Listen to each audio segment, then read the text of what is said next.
Bueno, vamos a orar de nuevo, ahora para escuchar la palabra de Dios. Señor Todopoderoso, que estás en el cielo, el Rey de todos, el Supremo Señor de toda la creación,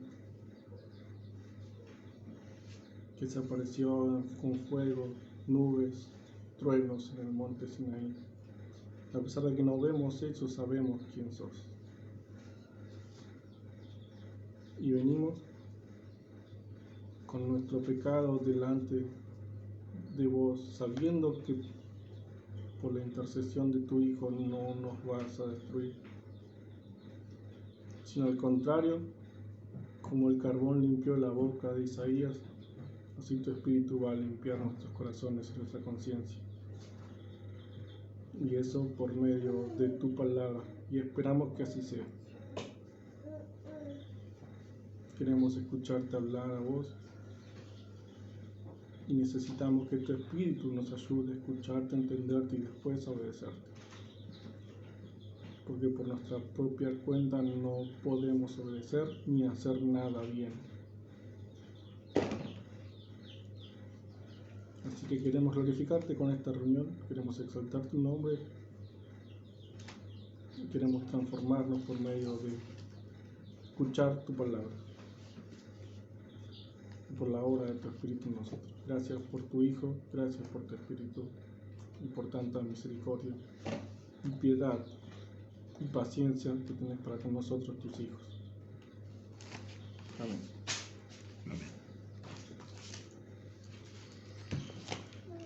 Bueno, vamos hoy a ver un tema, ¿sí? Vamos a hacer un corte en el Nuevo Testamento. ¿Se acuerdan? Hemos dicho que íbamos a ver el Nuevo Testamento hasta que Dios diga lo contrario. Y vamos a ver un tema que probablemente toque a muchos o todos, y bueno, espero que así sea, que es el tema del orgullo. Hoy la exposición se llama ¿Quién te distingue? ¿Quién te distingue? Y tiene que ver con el orgullo.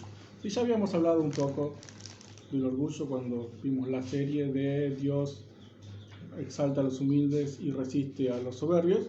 Sí, habíamos dicho que es, por el diccionario, orgullo es un exceso de estimación hacia uno mismo, ¿sí? Que puede verse en la conducta, que generalmente se ve en la conducta, y puede no verse tanto, pero sí estar en la mente y uno vivir de esa manera, con orgullo. Entonces, según el diccionario, es un exceso de autoestima, es mirarse a uno mismo con más estima de la que en realidad debería, creerse más de lo que uno es, sentirse más de lo que uno es y vivir de acuerdo a esa autoestima alta que uno tiene. Y según la Biblia, si vamos a Proverbios capítulo 21, versículo 4, vamos a ver que el orgullo, es un pecado. Y así lo dice claramente Proverbios 21, versículo 4. Respeta, el 22, la mirada arrogante, el orgullo y los pensamientos de los perversos son pecados. Así lo dice muy claramente, directamente, no da vueltas. La mirada arrogante, el orgullo y los pensamientos perversos son pecados. Y lo que vamos a entender hoy es que no solamente es pecado, sino que no es cualquier pecado. No es un pecado más, no es un pecado igual que los otros. De hecho, hay un hombre dijo, creo que fue Tim Challies, que no es un pecado, que es más la fornicación, el adulterio, la mentira, la idolatría, no se comparan en nada con el orgullo. Son como un piquete de mosquito en comparación con el dolor que produce y la destrucción que produce el orgullo. Y eso es lo que vamos a entender hoy. El orgullo, la soberbia, la arrogancia, la altivez, la burla, que también es sinónimo de orgullo, no es un pecado cualquiera. Y para empezar a entender eso, vamos a ver primero ¿de dónde viene el orgullo? ¿Cuál es el origen del orgullo? Y dice Pablo en su primera carta a Timoteo, en el capítulo 3, cuando habla de los requisitos para ser un pastor, entre otras cosas dice que no tiene que ser un neófito, es decir, un recién convertido. Neo, nuevo, fito tiene que ver con la planta, así como un brote. No tiene que ser un brote, un nuevo creyente, para que no se enorgullezca y caiga en la condenación del diablo. Esto quiere decir que el diablo fue condenado por su orgullo, por envanecerse, por creerse más de lo que en realidad era. Y si tomamos algunos pasajes del Antiguo Testamento que hacen alusión a un rey, muchos entienden que cuando habla de un rey que fue derribado, que le dice, oh querubín, que eras hermoso, muchos hablan de que estos pasajes se refieren alegóricamente a Satanás. Y podemos entender, si tomamos lo que dice Pablo y estos pasajes, que Satanás era un querubín poderoso, inteligente, hermoso, y que se vio a sí mismo, se estimó a sí mismo como más importante de lo que era, e intentó alcanzar el trono de Dios, y por eso entonces fue condenado. O sea que el origen del orgullo está en el corazón de Satanás. Fue el primer pecado de la historia de la creación, de la eternidad misma. No había pecado hasta que Satanás dentro de sí empezó a tener una alta estima sobre sí mismo, mayor a la que debería tener. Y no solamente el Satanás fue el origen, o en él estuvo el origen del orgullo, sino también que él fue el que introdujo el orgullo al mundo. Y recordamos la caída en Génesis capítulo 3 de Adán y Eva, donde Eva sabía que no tenía que comer del fruto, porque Dios se lo había prohibido, pero Satanás le dice que Dios no quería que comieran el fruto porque de esa manera iban a alcanzar el conocimiento del bien y el mal y a ser como Dios. ¿Y qué dice Eva? ¿O qué dice la Biblia acerca de Eva? Que vio primero que era agradable a la vista, que era un fruto agradable a la vista, y segundo, que era bueno para alcanzar sabiduría. Es decir, ella vio que en sí misma que debía ser como Dios. Se estaba estimando a sí misma más de lo que debería y pensó, yo merezco comer este fruto y ser igual a Dios y conocer y entender y tener la misma sabiduría que Él. Entonces el origen del orgullo es Satanás y Él lo introdujo al mundo, y a partir de la caída de Adán y Eva, cada ser humano nace roto, caído y con tendencia al orgullo, la soberbia, al desprecio de la autoridad de Dios. Dijo C.S. Lewis, que es el autor de las Crónicas de Narnia, y un predicador cristiano, un pastor cristiano, dijo así: de acuerdo con los maestros cristianos, el principal defecto y el mayor mal es el orgullo. Fue por orgullo que el diablo se convirtió en diablo. El orgullo conduce a todos los demás defectos. Es el completo estado de la mente en contra de Dios. Y si vemos el origen, vemos cómo empezó el orgullo, es exactamente eso. Es el diablo diciendo, yo merezco el lugar de Dios. Es Eva y Adán diciendo, no queremos estar bajo el mando y el conocimiento y la sabiduría de Dios. Queremos nosotros ese puesto, ese lugar, esa sabiduría, ese poder. Queremos nosotros ser independientes de Dios. Queremos ser los reyes.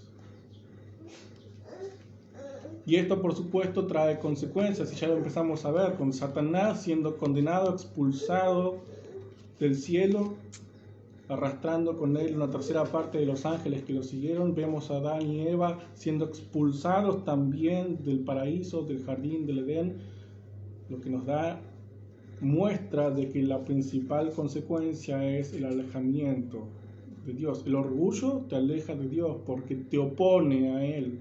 Y el orgullo intenta robarle el lugar a Dios, intenta ser Dios. Y por lo tanto, como no hay otro Dios, vas a estar lejos de Él, del único y verdadero. Proverbios capítulo 15, versículo 25, dice: el Señor asolará la casa de los soberbios. El Señor asolará la casa de los soberbios. El Señor va a dejar desierta, va a destruir el hogar, la vida de los soberbios, de los orgullosos, de los altaneros, de los arrogantes, de aquellos que se creen más importantes de lo que son. Todo en la vida alrededor del soberbio va a ser destruido si sigue con esa actitud. En el capítulo 16 también de Proverbios hay mucho acerca del orgullo en Proverbios.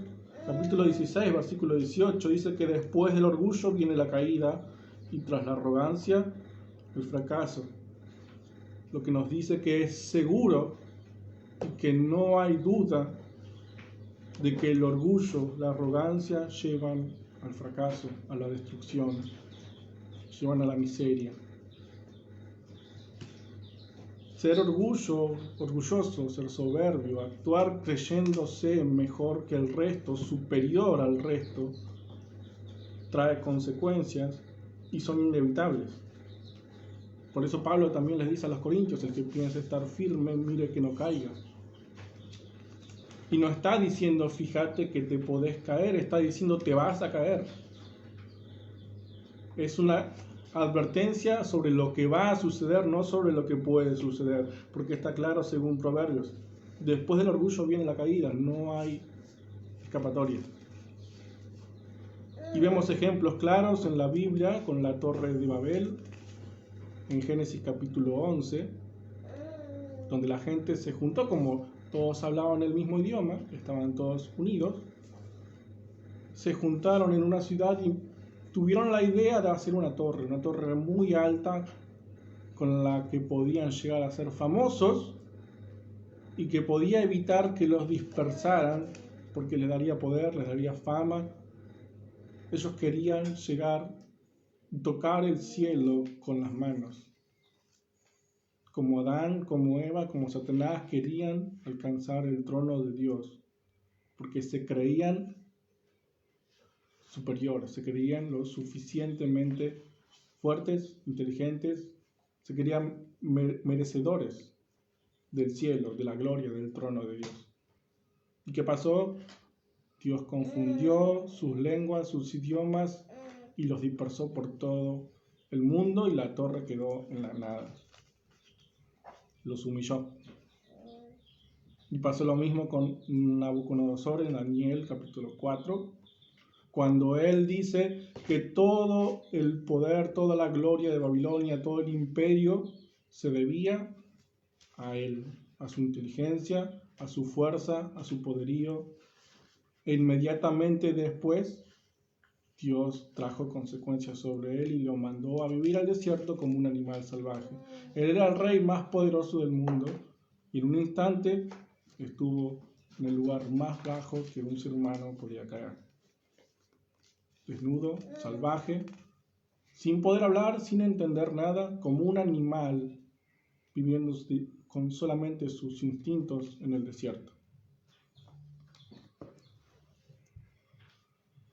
Así que vamos viendo que el orgullo no es algo despreciable, no es algo que uno deba olvidar, que uno pueda olvidar. Uno no puede ignorar las consecuencias del orgullo, de creerse, de sentirse, de mirar a los demás como pobre gente. No están donde estoy yo. Pasó también, está el ejemplo del fariseo y el publicano. El publicano oraba correctamente, no quería mirar al cielo, se golpeaba el pecho y decía ser inmerecedor de la gracia y de que Dios lo escuche. El fariseo agradecía, sí, estaba agradecido, pero estaba agradecido por no ser como los demás, por no ser pecador, estaba agradecido por no ser un publicano, por no ser como ese que tenía ahí atrás. Y vemos las consecuencias nuevamente. cuando fue destruido su templo y toda su religión se vino abajo por su orgullo. Todo el Antiguo Testamento, todas las advertencias de los profetas son acerca del orgullo. Todas las caídas de los imperios fueron principalmente por el orgullo, por la soberbia, por querer más de lo que en realidad merecían, por sentirse más de lo que en realidad eran.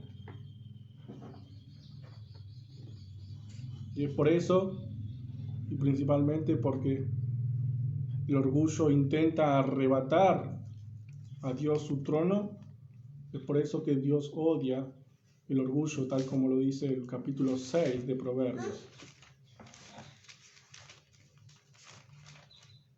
Proverbios 6, 16. El Señor odia 6 cosas, mejor dicho, hay 7 que Él detesta. Él odia y detesta 7 cosas, hay una lista de 7 cosas que Él odia. Y lo primero de esta lista son los ojos orgullosos. El Señor odia los ojos orgullosos. Y es que este no es un pecado cualquiera. Está en la lista, primero está en la lista porque Salomón, al describir lo que Dios odia, empieza de arriba hacia abajo, después va a la lengua, a las manos, al corazón, a los pies. Pero no solamente por eso, sino porque es el principal y el mayor de todos los defectos. Dios odia al orgulloso, al soberbio, a aquel que intenta arrebatar su lugar. Capítulo 16 de Proverbios, versículo 5. El Señor detesta a los que se creen mejores que los demás y es seguro que castigará a los orgullosos. Odia, detesta, aborrece que te sientas superior al resto, que mires al resto como si no estuviese a tu altura.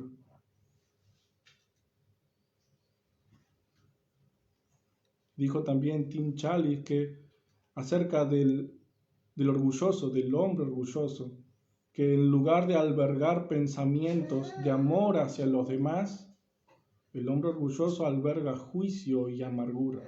Y en lugar de expresar bondad y compasión, expresa desprecio.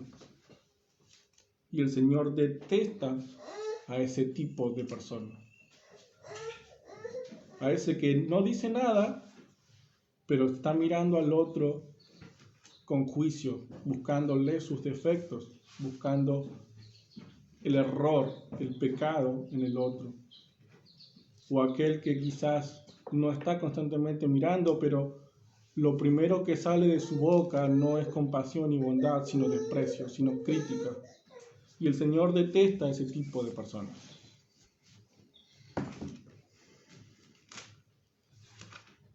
Y es que el orgullo no solamente es perjudicial y Dios lo odia, el orgullo además es engañoso. Dice el capítulo 49 de Jeremías en el versículo 16: tu grandeza y tu orgullo te engañan. Tu grandeza y tu orgullo te engañan. El orgullo es engañoso. El orgullo es ese lente que te permite ver con claridad el defecto del otro, que te permite ver cada detalle, cada pecado, cada error de la otra persona, cada cosa que hace mal. El orgullo te hace verlo, te deja verlo perfecto y claramente, pero al mismo tiempo es un lente oscuro que no te permite ver tus propios defectos, tus propios pecados y tus propios errores. El orgullo es un pecado muy engañoso y muy peligroso. Dice el Señor que los ojos son la ventana del alma. Y cuando Salomón habla del orgullo, habla de los ojos orgullosos. Porque los ojos del soberbio son como una ventana en lo alto desde la que el orgulloso mira a los demás desde arriba. Y esa ventana es un pedestal que él mismo se construyó y desde ahí piensa que está más cerca de su creador que los demás.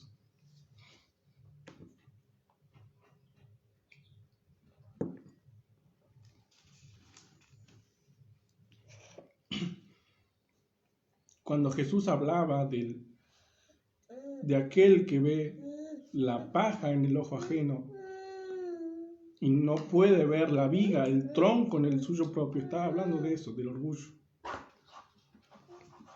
Y el orgullo es ese, que te permite ver esa basurita en el ojo de tu prójimo, pero que ignora ese tronco que está en el tuyo.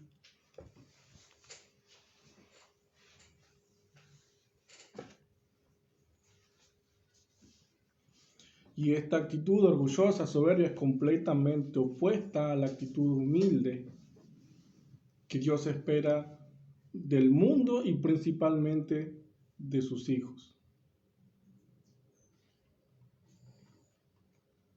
Y es por eso también que el Salmo 10, versículo 5, habla David, o te habla Dios a través de David y dice: no toleraré al de ojos altaneros y de corazón arrogante, no toleraré la soberbia, el orgullo, la arrogancia, la burla, la altivez, dice el Señor.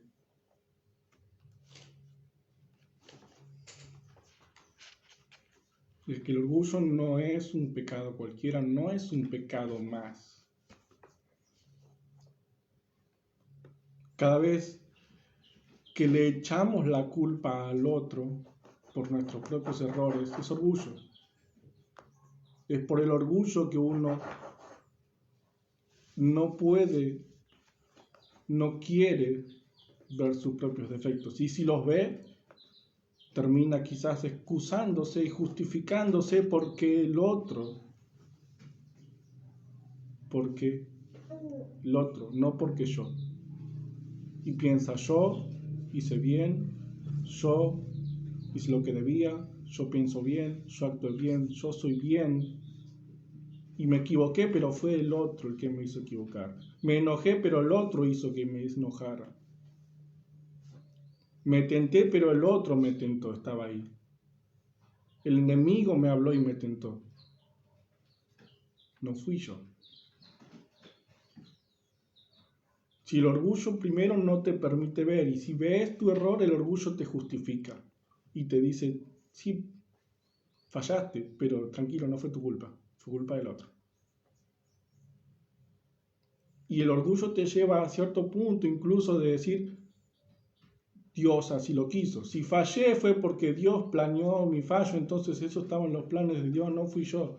Fui Dios quien lo planeó, que yo iba a fallar y entonces todo depende de Él. Yo no fui. Fue Dios. Mi error fue culpa de Él. Y es que hay gente que habla así. Creyentes también hablan así.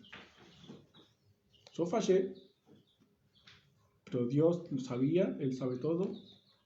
Fallé por Él.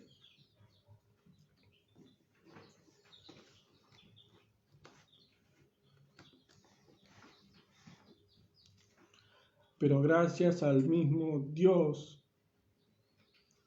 que, en lugar de traer consecuencias directas sobre las personas por la soberbia, por el orgullo, proporcionó una salida de la condenación.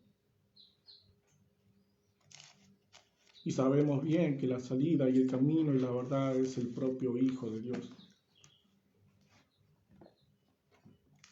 Jesús, de lo que Pablo habla en Filipenses, capítulo 2, versículos 6 al 11. Ya lo vimos, ya lo leímos, pero este es el camino, esta es la salida, este es el ejemplo. Cristo, Él era como Dios en todo sentido. Él era Dios, pero no se aprovechó de ser igual a Dios. Al contrario, Él se quitó ese honor, aceptó hacerse un siervo y nacer como un ser humano, que al vivir como hombre se humilló a sí mismo y fue obediente al extremo de morir en la cruz.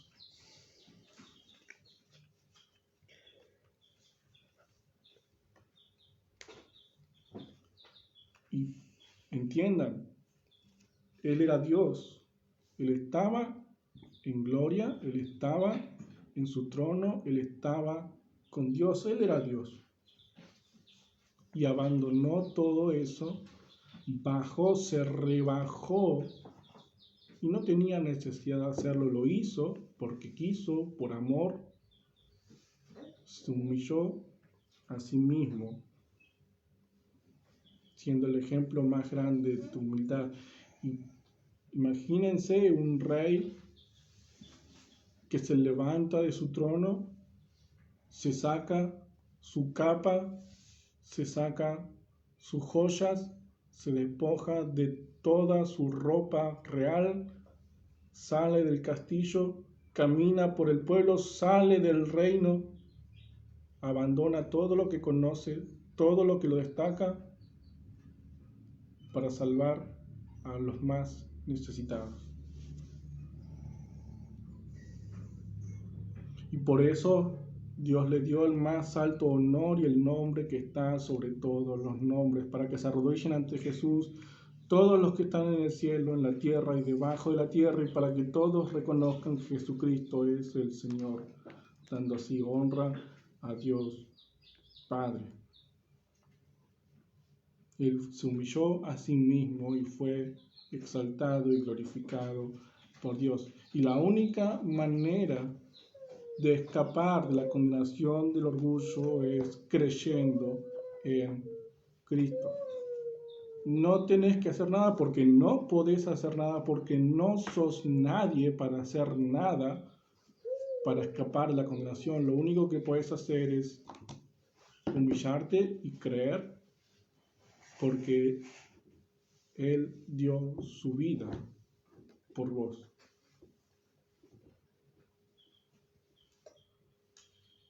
Y si el rey dejó su trono, no tenía necesidad de hacerlo, dejó su trono para salir a buscarte y a salvarte. Entonces, como dice Pablo en 1 Corintios capítulo 7, ¿quién te distingue? A vos. En otras palabras, ¿quién te crees que sos?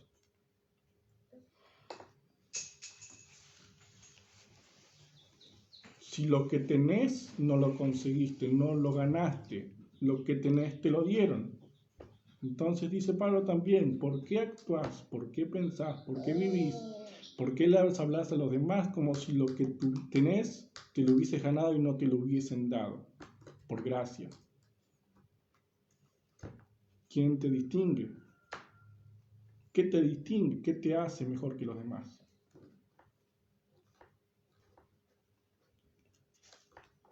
Si Cristo se humilló a sí mismo, ¿quién sos vos para no humillarte?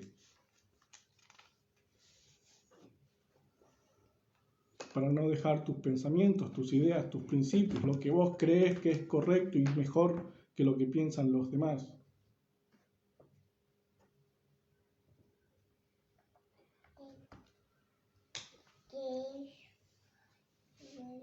El orgullo no es un pecado cualquiera.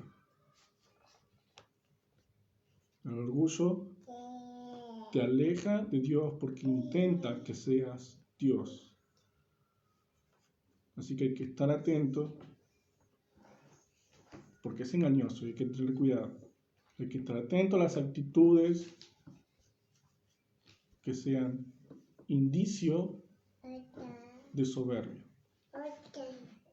Porque si no se detecta a tiempo, puede ser una bola de nieve y terminar en destrucción, en caída, en miseria. Vamos a orar.